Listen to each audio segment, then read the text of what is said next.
السلام علیکم ویورز، کیسے ہیں آپ سب دوستوں؟ مجھے امید ہے آپ سب خیریت سے ہوں گے۔ دوستوں آج کی ہماری اس ویڈیو کا جو ٹاپک ہے وہ ہے حضرت محمد صلی اللہ علیہ وآلہ وسلم کے اخلاق۔ حضرت محمد صلی اللہ علیہ وآلہ وسلم اللہ تعالیٰ کے پیارے آخری رسول ہیں۔ آپ صلی اللہ علیہ وآلہ وسلم کے بعد کبھی کوئی نبی اور رسول نہیں آئے گا۔ آپ صلی اللہ علیہ وسلم کو اللہ تعالیٰ نے انسانوں کے لیے حسن اخلاق کا بے مثال نمونہ بنا کر بھیجا ہے۔ آپ صلی اللہ علیہ وسلم نہایت نیک سیرت، نرم مزاج اور خوش اخلاق تھے۔ آپ صلی اللہ علیہ وسلم بہت باحوصلہ اور باوقار انسان تھے۔ آپ صلی اللہ علیہ وسلم نے کبھی کسی کا دل نہ دکھایا۔ آپ صلی اللہ علیہ وسلم دوسروں کا بہت خیال رکھتے تھے۔ جب بھی کسی سے ملتے تو سلام کرنے میں پہل کرتے۔ مجلس میں کبھی نمایاں ہو کر نہ بیٹھتے۔ آپ صلی اللہ علیہ وسلم غریبوں اور غلاموں کے ساتھ شفقت کا برتاؤ کرتے، حتیٰ کہ ان کے ساتھ کھل مل کر بیٹھ جاتے اور ان کے ساتھ کھا پی لیتے۔ آپ صلی اللہ علیہ وسلم بیماروں کی عیادت ضرور کرتے، حتیٰ کہ اس کافر عورت کی عیادت کے لیے بھی تشریف لے گئے جو آپ صلی اللہ علیہ وسلم کے راستے میں کانٹے بچھا دیتی تھی اور کبھی آپ صلی اللہ علیہ وسلم پر گندگی ڈال دیتی تھی۔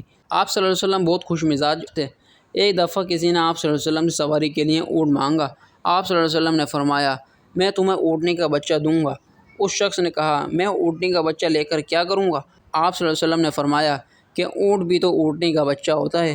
اسی طرح آپ صلی اللہ علیہ وسلم نے ایک بار بوڑھی عورت سے کہا کہ بوڑھی عورتیں جنت میں نہیں جائیں گی۔ یہ سن کر عورت پریشان ہو گئی۔ آپ صلی اللہ علیہ وسلم نے فرمایا کہ جنت میں تمام عورتوں کو جوان بنا دیا جائے گا۔ دراصل ان باتوں سے آپ صلی اللہ علیہ وسلم ہمیں یہ بتانا چاہتے تھے کہ ایک دوسرے سے ہنسی مذاق کر لینا کوئی بری بات نہیں، لیکن یہ خیال رکھنا ضروری ہے کہ ہنسی مذاق میں کسی کا نقصان نہ ہو، کسی کا دل نہ دکھے اور جھوٹ نہ بولا جائے۔ آپ صلی اللہ علیہ وسلم کو بچوں سے بہت پیار تھا۔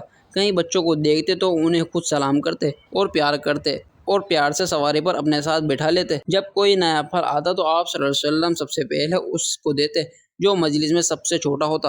پیارے نبی صلی اللہ علیہ وسلم حسن اخلاق کا بہترین نمونہ تھے۔ ہمیں اپنی زندگی کو آپ صلی اللہ علیہ وسلم کے اخلاق کے مطابق ڈھالنے کی کوشش کرنی چاہیے۔